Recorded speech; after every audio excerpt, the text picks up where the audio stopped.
Sistema Ponta Negra de Comunicação está realizando a rodada de entrevistas com os candidatos ao Senado e seguindo a ordem definida em sorteio prévio. Hoje o nosso entrevistado é o candidato Dário Barbosa, do PSTU, que já está aqui comigo. A entrevista terá duração de 15 minutos na TV, mais 5 minutos no canal do YouTube da TV Ponta Negra, e o tempo começa a contar a partir de agora.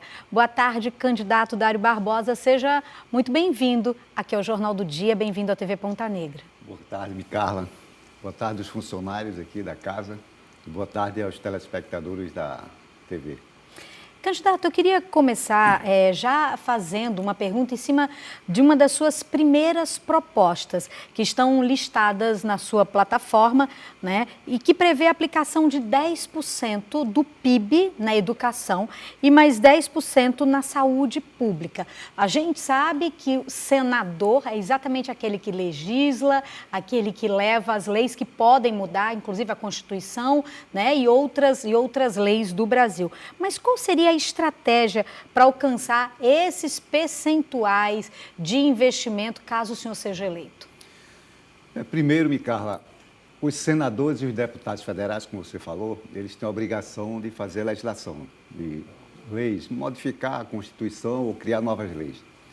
E o orçamento para a saúde e a educação, eles são muito pequenos para a quantidade de serviços que os estados e os municípios e a União têm com a população brasileira, principalmente uma população que adoece muito, que está desempregada, falta escola, falta tudo. Então, o orçamento é muito pequeno em relação ao produto interno bruto, ou seja, ao PIB. O PIB é toda a riqueza nacional. A de 2021 foram de 8 trilhões e 800 bilhões de reais.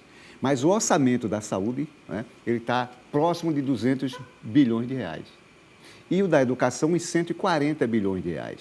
Então, corresponde mais ou menos a 4%, no máximo 5% do orçamento. Enquanto isso, 47% do orçamento, ele vai para pagamento de juros da dívida pública aos banqueiros, o orçamento. Mas 78% do PIB, de toda a riqueza nacional, está controlada, está empenhada com os banqueiros, com os bancos nacionais e internacionais.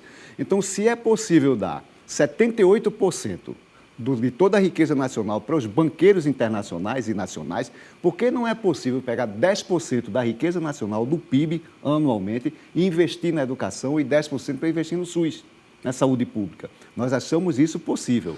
Agora, o que é que os deputados e senadores, que são responsáveis por essa modificação, no lugar de ser 4,5% do orçamento, ser 10% do PIB? Porque o orçamento vai ser em torno de 4 trilhões a previsão significa vai ser, né? Então, de 4 trilhões e pouco para esse ano, a maior parte de arrecadação de impostos nossos. Então, é muito pouco 4,5% do orçamento, quando você poderia ter em torno de 800 milhões de reais, né, para a educação rapidamente.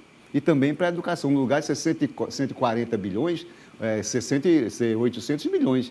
Então, você aumenta. E isso você tem dá uma geral na educação, dá uma sustentação de que a escola vai funcionar, de que vai ter qualidade na educação, de que os alunos e os pais não vão encontrar uma escola deteriorada, uma escola sem professor, uma escola com professor insatisfeito, uma escola, vamos assim dizer, naquela comunidade que não suporta a quantidade de alunos e de serviços que aquela comunidade precisa.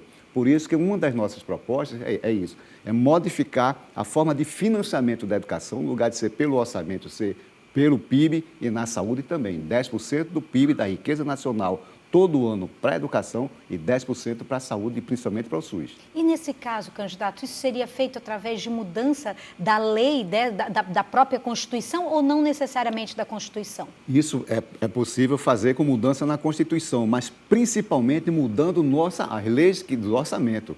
Você sabe que a lei orçamentária, né, a lei orçamento anual, LOA, inclusive, o Orçamento Geral da União, ele teve de 2016 para cá, foram 4 mudanças, só na lei orçamentária.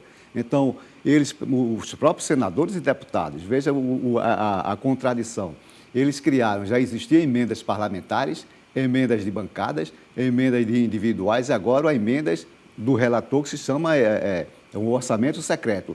E essas emendas, elas retiram dinheiro da saúde, retiram recursos da educação, retiram dinheiro da segurança pública, retiram dinheiro do emprego, para quê? para distribuir entre os senadores e deputados, ou seja, no Congresso Nacional, e principalmente o orçamento secreto, que ele tira tudo isso dos serviços públicos e distribui entre os deputados e senadores, mais os que são favoráveis ao governo.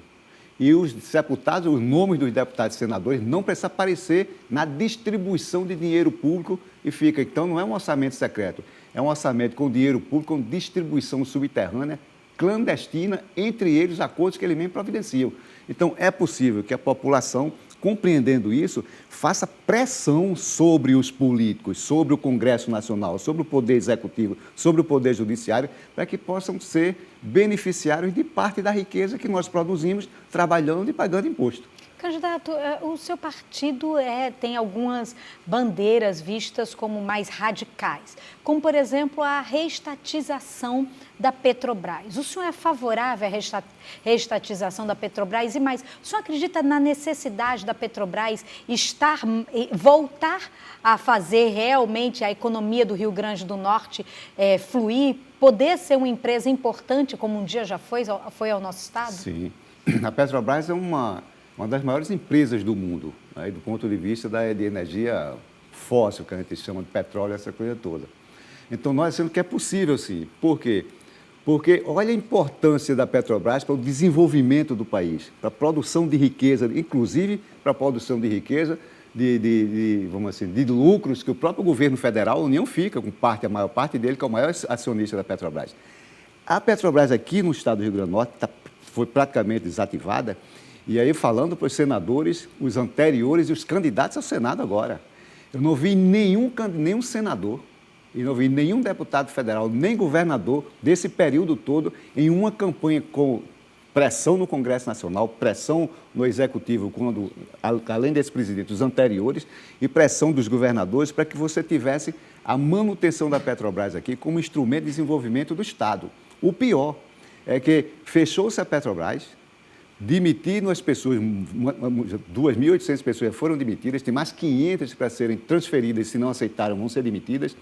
E você não tem o funcionamento da Petrobras aqui, você, quando olha para os recursos, o Tesouro do Estado, você não vê toda essa produção de riqueza e de dinheiro que a Petrobras favoreceu ao Estado, gerando emprego, gerando economia, mas os governos não fizeram um fundo para poder substituir a energia de petróleo, a Petrobras, por uma empresa de novas fontes de energia, como a eólica e como a solar. Então, você não vê nada disso. Então, acabou-se a Petrobras e o Estado não tem como desenvolver. Tem um instrumento de desenvolvimento porque não aproveitou esse dinheiro. Do mesmo jeito, a Petrobras nacionalmente. Quando você vai ver a crise do petróleo no mundo, todos os países no mundo, eles têm um fundo de manutenção, de arrecadação da riqueza que as petroleiras geram naquele país e no mundo, e eles estão guardando para quê? Porque petróleo essa energia vai ser substituída, e o mundo agora já está produzindo formas alternativas de energia. Então, qual é o fundo que a Petrobras tem na União e nos estados e aqui, para poder dar um pontapé inicial, principalmente no Rio Grande do Norte, que é muito rico em sol e em vento, o Ceará e o Nordeste? Quando você vai olhar o estado do Rio Grande do Norte, não tem nada disso, porque nem os senadores, nem os atuais estão falando nisso, e nem os governadores anteriormente. Então, nós achamos que o fortalecimento da Petrobras, e inclusive muita coisa já foi privatizada, tem que ser reestatizada para fortalecer a Petrobras em todo o território nacional e fora do Brasil, como instrumento de desenvolvimento econômico e social desse país. Candidato Dário Barbosa, a gente tem visto, não apenas no Rio Grande do Norte, como em todo o Brasil, e como senador é um representante do Brasil, né? Por isso a nossa representatividade, e eu bato muito nisso aqui no nosso programa, mostrando que a mesma representatividade que tem o Rio Grande do Norte tem um estado como São Paulo, então é uma importância muito grande se eleger um senador. Aí eu quero te questionar, que hoje a gente vê números sobre a questão da violência contra a mulher, da insegurança realmente de ser mulher no Brasil.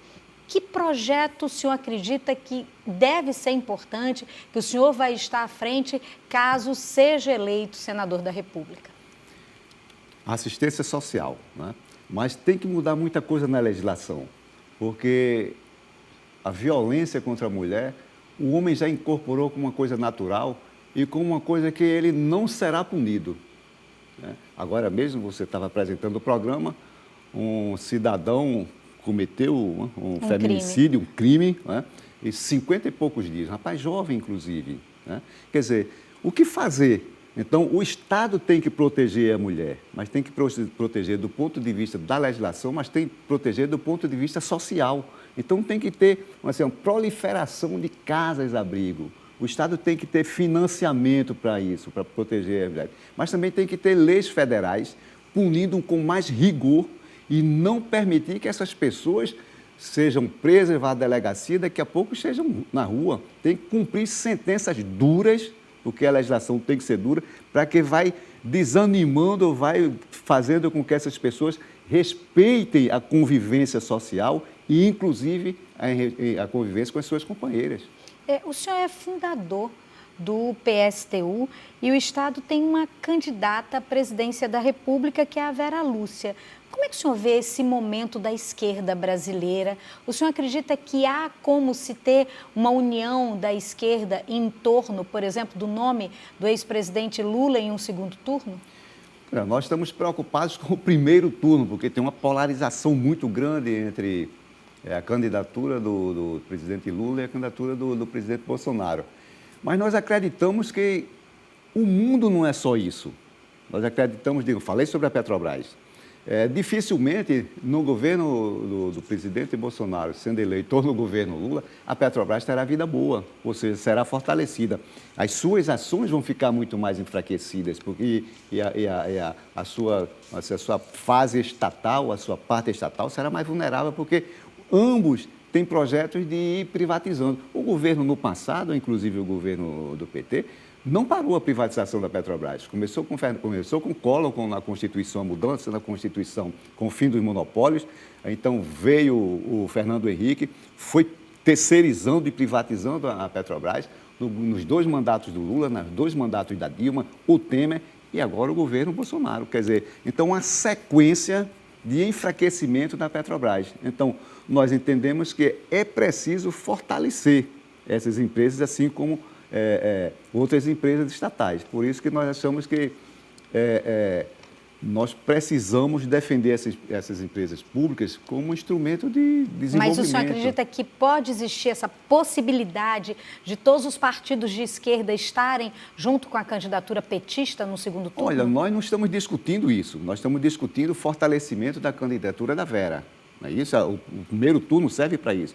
Primeiro turno, a gente está vendo já no primeiro turno, tanto o Bolsonaro, como o Ciro, como a Simone Tebet, como o Lula, já buscando alianças sem sequer concluir o primeiro turno. Nós estamos preocupados com o fortalecimento da candidatura da Vera para mostrarmos que tem outras alternativas, independentemente dessas que nós estamos vendo, ou como a gente chama no campo da esquerda ou no campo da ultradireita do Bolsonaro. Então, nós queremos construir a candidatura da Vera agora no primeiro turno. Candidato Dário Barbosa, eu vou fazer algumas perguntas. Eu queria que o senhor pudesse dizer como seria o seu voto lá no Senado, caso o senhor fosse eleito em temas considerados mais polêmicos. Legalização total do aborto. Nós defendemos sim. Pode falar. Não, porque eu acho que tem muita hipocrisia sobre isso e tem muita questão religiosa. Não nos permite dizer, a religião não serve para resolver os problemas socioeconômicos. As religiões, geralmente, quando se envolvem na política, trazem muito fanatismo, muita crueldade. Isso é a história da humanidade e mostra que quando a religião está misturada, vamos dizer assim, com a política, tem se expressado muita violência, muito desprezo, muito preconceito. Nós estamos entrando numa fase dessa no Brasil. Então, nós temos que tratar isso primeiro com o corpo da mulher, a liberdade da mulher. Então, ela é quem deve decidir. Legalização da maconha. E nós também achamos correto, né? Porque já está vendo que vários países no mundo estão fazendo esse debate, né? E também tem muita hipocrisia sobre isso, porque a proibição, há um combate, né? Combate às drogas. O combate às drogas no mundo todo mundo sabe que é uma guerra perdida, porque não é para combater as drogas. O combate às drogas significa o combate a quê? O combate às pessoas mais pobres, porque a grande lucratividade das drogas, inclusive da maconha, não está nos bairros, está nos bancos. está nos bancos. Essa turma trabalha nos bairros, mas a lucratividade e os trilhões de dólares estão nos bancos. Então, é por isso que nós achamos que o Estado tem que ter controle. Pelo menos, começaríamos com a legalização da maconha e o Estado ter controle, porque o Estado controla cigarro. O Estado controla álcool e o álcool destroça muitas famílias. O nosso tempo só temos 10 segundos, mas eu preciso ainda perguntar sobre outros temas. Liberação da venda de armas, sim ou não? Não, nós não temos acordo com isso. Desmilitarização da polícia. Nós temos acordo com a desmilitarização da polícia, sim. Então o seu voto seria a favor? A favor da desmilitarização. Privatizações, o senhor já falou? Contra. Contra, né? Candidato Dário Barbosa, eu quero lhe agradecer, mas a gente vai continuar agora no YouTube da TV Ponta Negra e eu quero até deixar uma pergunta aqui para o senhor. No eventual segundo turno, agora sobre política, no eventual segundo turno aqui no Rio Grande do Norte, o seu voto, o voto do seu partido para o governo do estado seria na petista Fátima Bezerra? Peraí que o senhor não vai responder isso agora não, daqui a pouquinho a gente continua, se coloca agora no YouTube da TV Ponta Negra. Vai. Eu quero te dar as boas-vindas, você que acabou de chegar aqui no nosso YouTube da TV Ponta Negra, aproveita, se inscreve, ativa aí o sininho, porque toda vez que tiver conteúdo interessante, o YouTube vai te avisar. Liga aí na TV Ponta Negra que tem conteúdo interessante. Nós estamos aqui entrevistando o candidato Dário Barbosa, ele que é candidato pelo PSTU. Candidato, eu havia feito uma pergunta ao senhor sobre a questão de um provável segundo turno para o governo do estado. Não existe segundo turno para o Senado, mas existe segundo turno para governo e também para a presidência da República. E aí, qual seria a posição do PSTU ou, assim como o senhor falou em relação à presidência da República, o senhor acha que agora é hora de falar sobre o primeiro turno? Sim, a nossa preocupação é construir a candidatura da Rosália, né, para governo de estado, né? Em outros momentos teve segundo turno e nós reunimos o partido e discutimos o que fazer, mas nesse momento nós não estamos reunindo o partido para discutir segundo turno, né?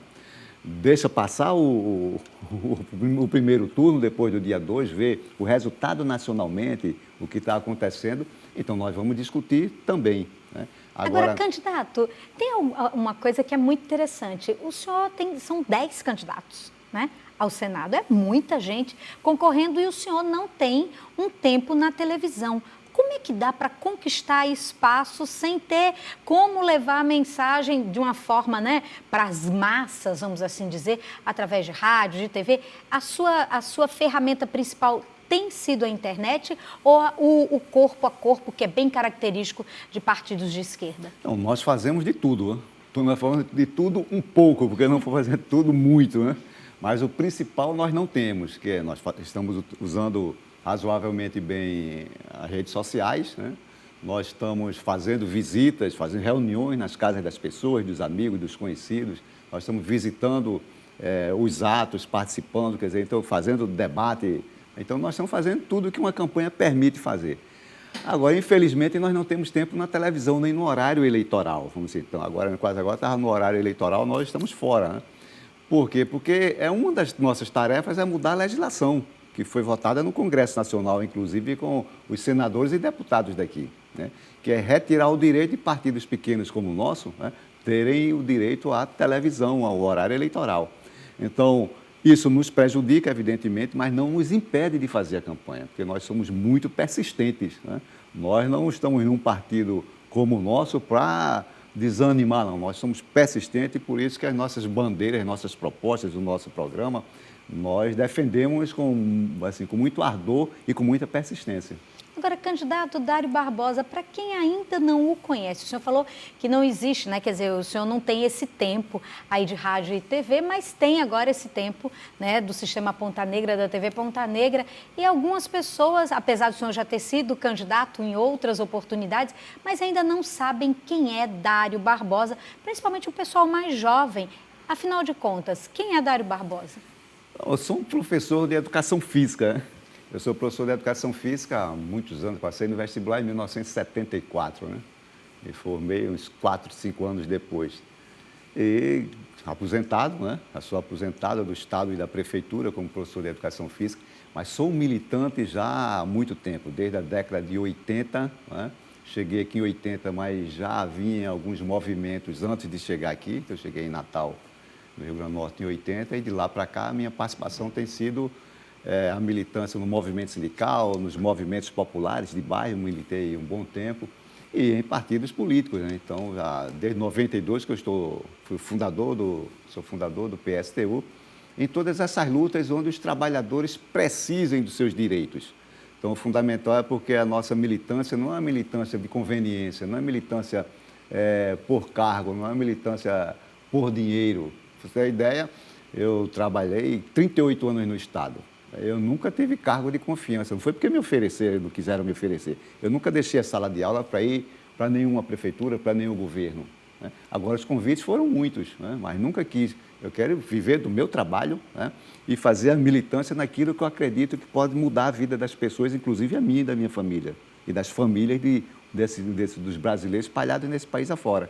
Então, por isso que o Dário é isso, essa mistura de trabalhador e militante ao mesmo tempo. Agora, candidato, a gente está vivendo aí uma eleição muito acirrada, né, muito polarizada. O senhor acredita que essa é a tendência do Brasil nos dias de hoje? Ou o senhor acha que essa eleição vai ser um marco e a partir de agora as próximas eleições vão ser mais tranquilas? Não, eu acho que está muito polarizado e não me parece que há uma tendência de esfriar, né, dos ânimos esfriarem e voltarmos àquela normalidade que nós conhecíamos no dia a dia da política, no dia a dia do país. Eu acho que essa é uma tendência a mais tensão, mais tensões, né? Eu acho isso muito ruim, porque o Brasil tem 40 milhões de pessoas passando fome, tem mais da metade da população, quase 220 milhões de pessoas, mais da metade está passando em insegurança alimentar, as pessoas não têm certeza se vão comer, ter as 3 refeições durante o dia.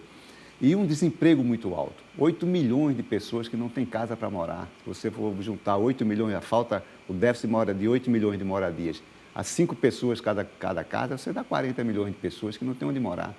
E também, por isso que aumentou o número de pessoas nas ruas. Muita gente que está morando na rua porque é dependente químico. Não, não é isso, né? Já foi isso no passado. Hoje é pela realidade. Muita gente perdeu o emprego, vivia de aluguel, não tinha casa própria, né? E depois foi morar na rua com famílias. Aqui na rua de Natal, fora do estado todo. Você encontra senhoras com suas filhas, com seus filhos, né? Casais, nas ruas daqui de Natal, aqui pertinho, aqui na Prudente de Moraes, aqui na Jundiaí, você vai ter. Quer dizer, então, um país desse tinha que ter mais bom senso, principalmente na classe política, né? Acho que a política se transformou em um grande negócio. Quero dar um exemplo aqui, eu falo em 8 milhões de pessoas sem teto, sem casa para morar, né? Por mais que tenha Minha Casa Minha Vida, Casa Verde e Amarela, isso não resolveu o problema, porque isso você fica preso aos bancos, não é uma política habitacional, de habitação popular, é uma política de financiamento para os bancos. E aí você vê 8 milhões de pessoas precisando de uma casa para morar, não tem dinheiro, não tem financiamento, não tem nada, e a gente vê a família do presidente da República. Recentemente foi dito aqui, 107 imóveis de 1990 para cá, dos quais 51 imóveis foram pagos em dinheiro vivo, em dinheiro espécie. Quer dizer, então tem muita mordomia para uns e muita miséria para outros, para a maioria. Então nós achamos que isso tem que mudar e nós queremos que... Vou dar um exemplo agora, é 7 de setembro. A gente já esgotou todo o tempo, candidato Dário Barbosa. Tudo bem. A gente já esgotou aqui o tempo. Muito obrigada Eu é que agradeço a vocês pela sua participação aqui no Jornal do Dia. Obrigada, candidato.